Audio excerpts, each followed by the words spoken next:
guys, welcome to part 3 of Zoey and Sassafras. If you remember correctly, they just started their experiment. Remember, as Zoey was singing, the pot opened up and inside were seeds, 24 different seeds. So they picked 6 different types of soil to put it in, and they used the same size container, and they're going to put them all in the same place to figure out if they can figure out what type of soil it grows best, and then they know where they can plant these seeds or maybe where their homes are. So our next thing we're going to read is chapter 6, Nothing. Sassafras and I rushed through breakfast and out to the barn first thing the next morning. Which pots do you think will have sprouted seeds, Sassafras? I asked as I peeked in the ones filled with rocks, dirt, and air. Sassafras gave a few sniffs at the pots in front of him before plopping down with a worried look on his face. None of those sprouted either, Sassafras? I peeked in to double check, but the seeds all looked pretty much the same. The doorbell rang and Sassafras perked up. It's probably Pip. We jogged over to the back barn door, and sure enough, there was our froggy friend. Did any grow? Pip asked hopefully. Nope, nothing's changed. I shrugged. Sometimes we have to wait a few days before our pea and our bean seeds sprout. Did you guys have to wait a few days when you guys did your bean sprouts? Pip tapped his chin. That could be, but usually magical plants grow quickly because of magic and all. Really? That's not good. I must be missing something or doing something wrong, but what? I paced back and forth and Sassafras bonked into my leg. Oomph! I looked down and Sassafras had my thinking goggles in his mouth. Oh, great idea! I plugged the thinking goggles on my head. I paced some more while I waited for the thinking goggles to work. I started tapping my legs as I walked. Of course, I exclaimed. The pod didn't open until I sang. Maybe the seeds need music to grow. Let's see here. I hummed to get myself started. Seeds, seeds, why won't you grow? This whole thing is going too slow. I started to dance a bit and bonked my arm into the bookcase. Ouch, I just bumped my right elbow. Pip squealed. Zoey, the seeds are doing something. Keep singing. Gee, I wish I had a banjo. Why don't you come out and say hello? 'Cause if you do, we'd all say, whoa! At that, we saw some of the seeds shake a little, and the shiny black outside began to crack. As my song promised, we all said, whoa. Well, except for Sassafras, who said, meow. Sing more, Zoey, it's working, exclaimed Pip. I tried thinking of more words to sing, but I couldn't. So I put my head next to Pip's, and we both sang my original song again. As we sang, the seeds moved and shook a bit more. But maybe the roots were starting to grow. Whatever was going on, it was happening very gradually. I can't sing all day, Pip. Here's the picture of them watching them all grow. There must be a better way. Oh, of course, a radio. I grabbed it from the cabinet, set it up by the plants, and turned on my favorite radio station. By dinner time, each of the seeds had grown a few inches. Do you remember what inches are? Inches are small, so a few inches would be this. That's pretty good growing. The seeds in the rocks, dirt, and potting soil had grown the smallest amount, and the seeds in the sand mixture with moss, and water had grown the most. I had just finished writing down the measurements in my journal when Mom called me for dinner.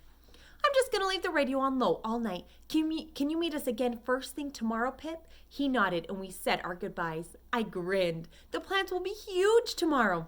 And the best part was, it looked like they could grow maybe anywhere. Maybe we could plant them by our house. That would be so neat. I sang quiet as I shut the barn door for the night. Oh, plants, plants, good night. I'll see you in the morning light. I hope you will be quite the sight. All right, guys, it's the next chapter, but I want to show you this. This is the data that she recorded. She made 2 columns, and this says stuff, and she put yard dirt, potting soil, stream water, sand, moss, and rocks, and then she wrote down how much when she measured them, how much they grew. 4 inches, 4 inches, 6 inches, 5 inches, 6 inches, and 3 inches. So we know right now that the one that has 6 next to it is stream water and sand and moss mixture. So those are the ones that she thinks is the best environment for them. Let's see what happens in the next chapter. Chapter 7. Oh no, I wonder what's going to happen. Let's see. Following our usual routine, Sassafras and I burst into the barn right after breakfast, full of excitement. I bet they're going to be enormous, Sass. I skipped over to the table and skidded to a stop. Oh no, I gasped. The pots with rocks, potting soil, and yard dirt looked completely empty. I stepped closer.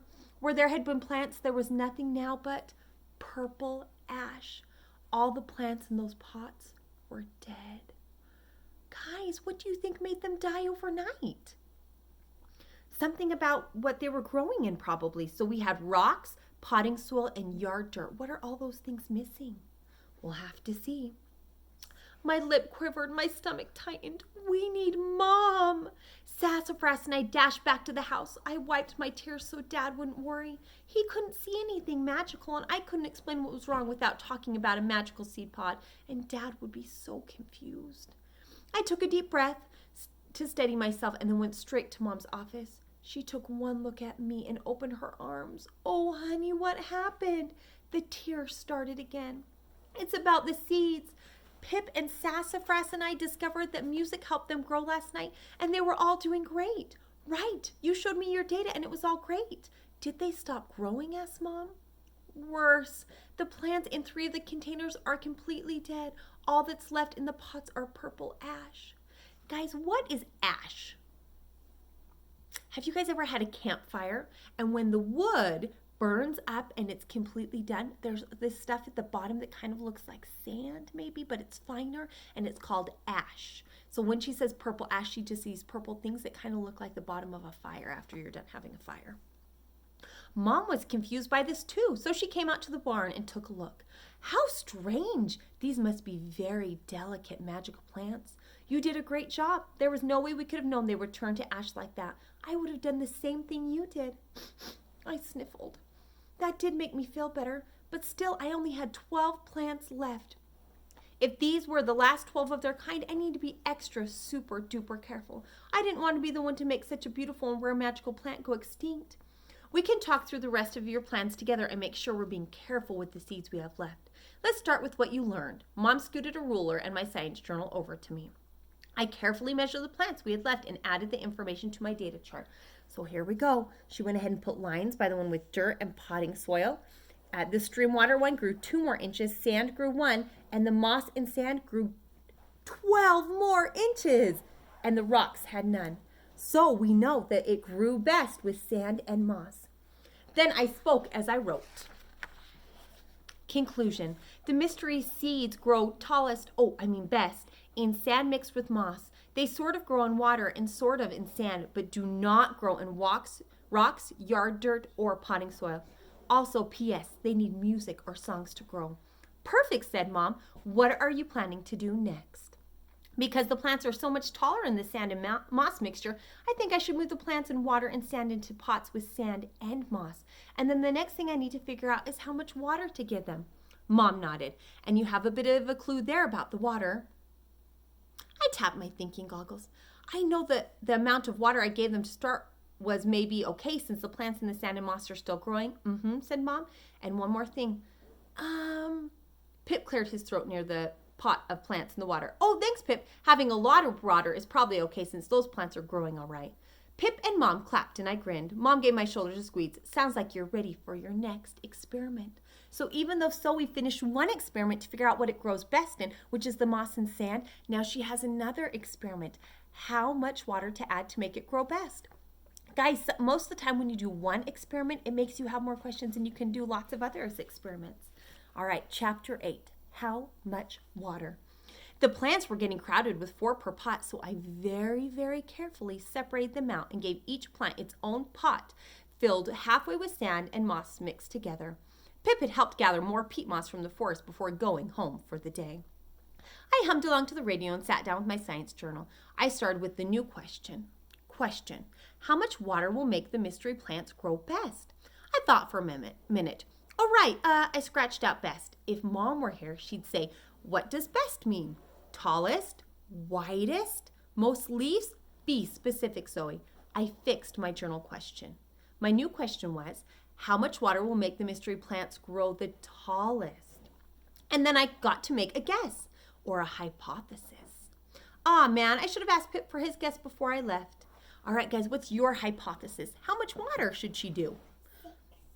2 teaspoons or tablespoons? She probably wants to measure it out so it's exact, and each one do a little different so she can do which one's best. Let's see what she does. Addison thinks maybe 6 tablespoons. Brittany, what do you think? 7. She thinks 7. All right, let's see. All right, Sassafras, we've learned that I flipped back in my science journal. The best amount of water is probably between 1 teaspoon and half a pot of water. Sassafras blinked lazily at me and then laid his head down and started to snore. Well then, I guess I need to write in my journal quietly. Hypothesis. I think 5 teaspoons of water will make the mystery plants grow the tallest. I checked to make sure all my materials were on the table. Water, teaspoons, 12 pots with plants. Check, check, check. Okay, on to procedure. How much water should I try in each one? I did not want to wake up to more purple ashes tomorrow. I quietly labeled the pots and then drew out my plan while Sassafras snored. So here she goes. She drew out all of her 12 plants and then she wrote how many? 1 teaspoon, and she drew 1, 2, 3, 4, 5, 6, 7, 8, 9, 10, 11, 12. All right, guys, 1 through 12. What's your guess? I started singing again quietly as I added the water. It couldn't hurt. 1 for you and 2 now 2, 3 will do and 4 who knew? Do, do, do, do, do, do, do. Almost through now 12. Woohoo! Sassafras yawned and stretched. Then he looked at my closed journal and the labeled pots and gave a little jump. I finished it all while you slept. Our little plant should be fine now, I hope. Let's go tell Mom and make sure my experiment sounds okay. I crossed my fingers and my toes as I closed the barn door. Please be okay, little plants, I whispered. All right, one more chapter today. Uh-oh. Chapter 9's title is called Not Again. What do you think happened? Let's see. I woke up the next morning full of hope, but when we got to the barn, my shoulders slumped. 3 more plants had turned to ash. Mom rubbed my back. It's not your fault, honey. This is a tricky problem and a delicate plant. Which 3 did we lose overnight? The plants in the pots that got 1, 2, and 12 teaspoons of water. My stomach felt like I swallowed a rock. So we know that 1 and 2 was too little, but 12 was too many. But look, now we know more about your plants. Mom gestured to the growing plants. I took a deep breath to try to calm myself down. Panicking wouldn't help the 9 plants that were left. I grabbed my ruler with a shaky hand and measured. Okay, so it looks like 6 teaspoon plant had grown the most. That must be close to the perfect amount of water. I poked a finger in the soil. It's kind of mushy and wet. That's strange, right? It is unusual. Mom seemed to be waiting for me to figure it out. I could do this. Okay, so we know that it likes sand mixed with moss and that it likes to be a little soggy. Soggy, soggy. Oh, boggy! It's that thing you were telling me about when I started, right? A bog. Mom smiled. Exactly. Remember, a bog is a kind of wetland. The plants there are used to soils that are similar to a sand and moss mixture, and they're usually okay with a bit of standing water. I agree with your conclusion that our mystery plants seem to want to grow in a bog. I peeked out the barn window into the forest, and you said there's one around here? Mom pointed off into the distance. The one I know is a few miles away, but there aren't any roads to it. The only way to get there is a pretty steep and long hike. I love hiking. I flexed my arm muscles. And I'm tough. Can I come with you to take the plants back? Please, Mom? I was super excited to get the plants back where they belonged. And I was a little worried that the longer I kept them, the more likely I would wake up to more purple ash. Mom laughed. You are tough. I have to go to work today, but maybe we can go tomorrow. Yes! I jumped up and down. Why don't you get all of these plants watered for the day, and then you and Sassafras can start packing everything we'll need for a long day hike. Hats and bug spray and snacks and all that. We're on it. All right, guys, tomorrow we're going to do chapter 10, and the title is Surprise. What do you think's going to happen? Are the plants going to be okay? Are they going to plant them when they go on the hike? We'll have to wait and see. See you guys tomorrow.